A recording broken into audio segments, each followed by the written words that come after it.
Licensing Committee meeting. First of all, may I have any apologies for absence or substitutions?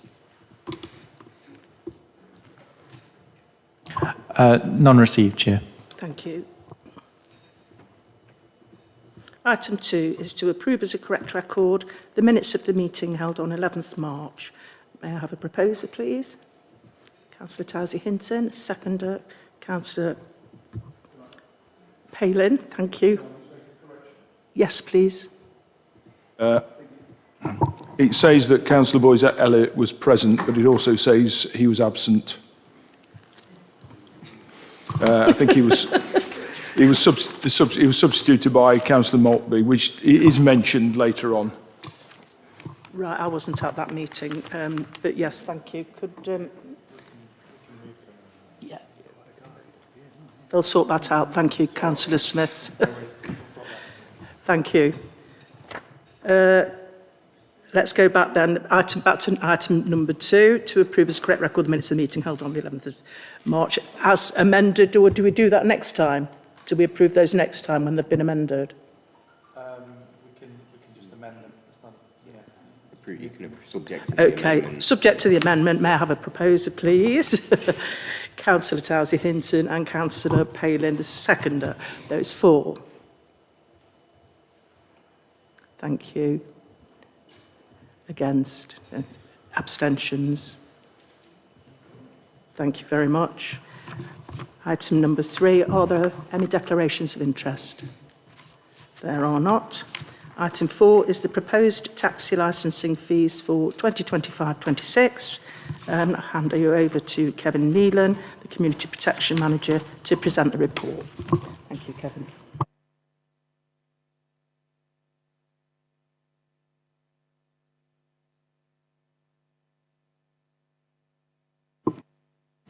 The report before you seeks approval for the proposed fees for taxi licensing for 25 and 26.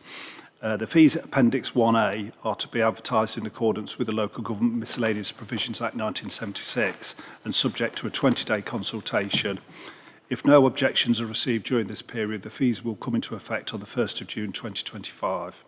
However, if any objections are received during that consultation period, the report will be referred back to committee for consideration.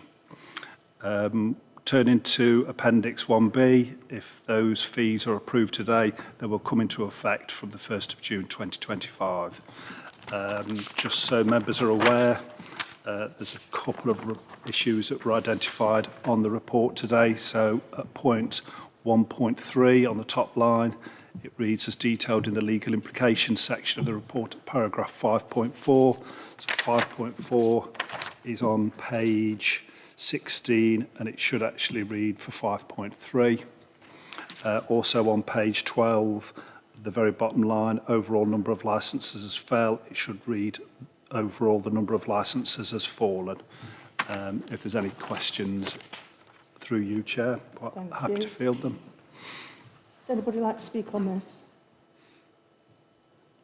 Councillor Smith. Thank you.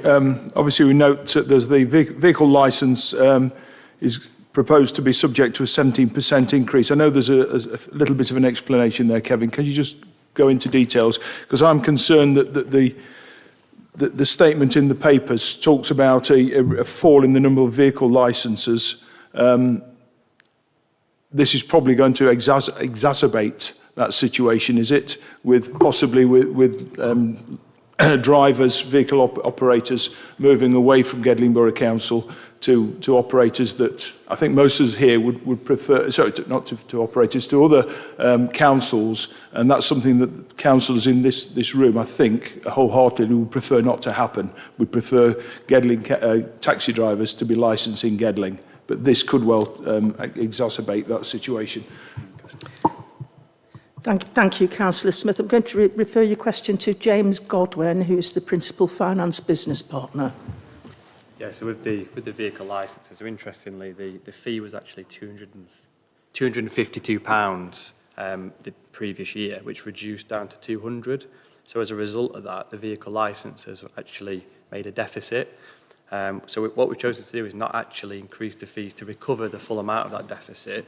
So whilst it has increased 17%, you know, we could have actually increased it by quite a bit more, but we thought that wasn't fair and equitable. So the 234 that we're proposing recovers some of that deficit, but not all of it.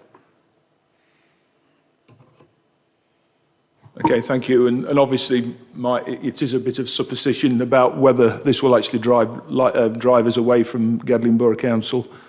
Has anybody got any thoughts on that?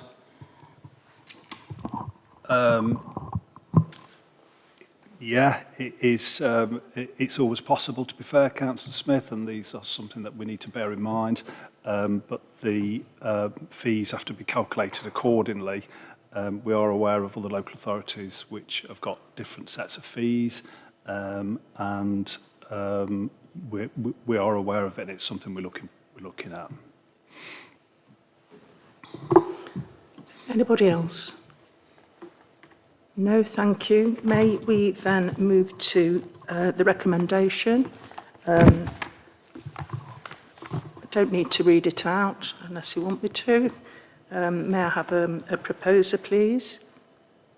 Councillor Palin, and a seconder? Councillor Ellis, Rachel Ellis, please. So, those four.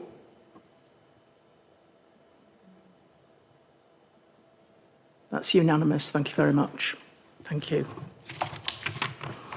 Okay, moving on to you two may go. Yes, you are relieved. James.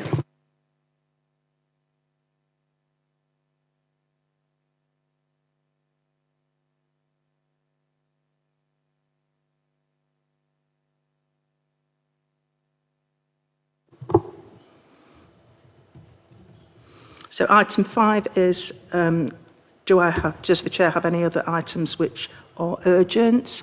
I do not. And item 6 is the exclusion of the press and public. So I move that under section 100A4 of the Local Government Act 1972, the public and press be excluded from the meeting during consideration of the ensuing reports on the grounds that the reports involve the likely disclosure of exempt information as defined in paragraph 7 of part 1 of schedule 12A of the Local Government Act 1972. May I have a seconder, please? Councillor Nayuk, thank you. Yeah, those four. That's carried, thank you.